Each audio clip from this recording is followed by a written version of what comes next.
عمرك حسيت إنك مش قادر تركز أو بتزهق بسرعة جدًا من أي حاجة محتاجة تفكير؟ ممكن يكون ده بسبب حاجة بقت منتشرة جدًا الفترة الأخيرة اسمها تعفن الدماغ. طب يعني إيه تعفن الدماغ؟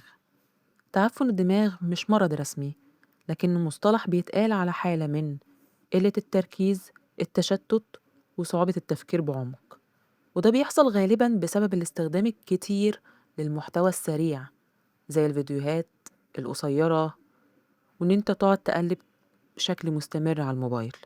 ببساطة دماغك بيتعوِّد على السرعة، فما بقاش مستحمل أي حاجة محتاجة تركيز. طب إيه أسباب تعفُّن الدماغ؟ أول حاجة الإدمان على الفيديوهات القصيرة، كل شوية فيديو جديد، فدماغك بيبقى عايز تحفيز أسرع طول الوقت. تاني حاجة إدمان الدوبامين، كل إشعار أو لايك بيدّي إحساس مؤقت بالسعادة، فبتفضل ماسك الموبايل أكتر. 3 قِلّة القراءة، القراءة بتشغّل دماغك بجد، ولمّا تقِل تركيزك بيقِل معاها. 4 التشتُّت المستمر، تفتح كذا application في نفس الوقت، فدماغك بيبقى مش عارف يركّز. طَب إيه أعراض تعفُّن الدماغ؟ لو عندك الأعراض دي غالبًا بتعاني من تعفُّن الدماغ. أول حاجة مش قادر تركّز فترة طويلة، تاني حاجة بتزهق بسرعة جدًا، تالت حاجة سرحان وتشتُّت طول الوقت، رابع حاجة نسيان حاجات بسيطة، خامس حاجة تعب ذهني من غير سبب. طب هل تعفن الدماغ خطير؟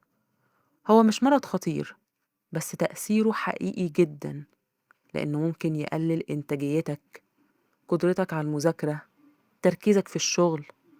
بس الخبر الحلو إنك تقدر تعالجه وترجع تركيزك طبيعي تاني. طب ده إزاي؟ إزاي أعالج تعفن الدماغ؟ لو بتدور على علاج تعفن الدماغ جرب الخطوات دي. 1 قلل استخدام الموبايل، مش لازم تمنعه، بس حدد له وقت. 2 اقرأ كل يوم، حتى لو 10 دقايق بس، هتفرق جدا معاك. 3 ابعد شوية عن السوشيال ميديا، خصوصا الفيديوهات السريعة. 4 جرب التأمل، بيهدي دماغك ويساعدك تركز. 5 اعمل حاجات من غير شاشة زي المشي، الكتابة، الرياضة. طب هل ممكن أرجع أركز زي الأول؟ أيوة طبعا، دماغك عنده حاجة اسمها المرونة العصبية، يعني يقدر يرجع طبيعي تاني مع الوقت. أول ما تقلل التشتت وتدي لنفسك فرصة تركز هتحس بتحسن بسرعة.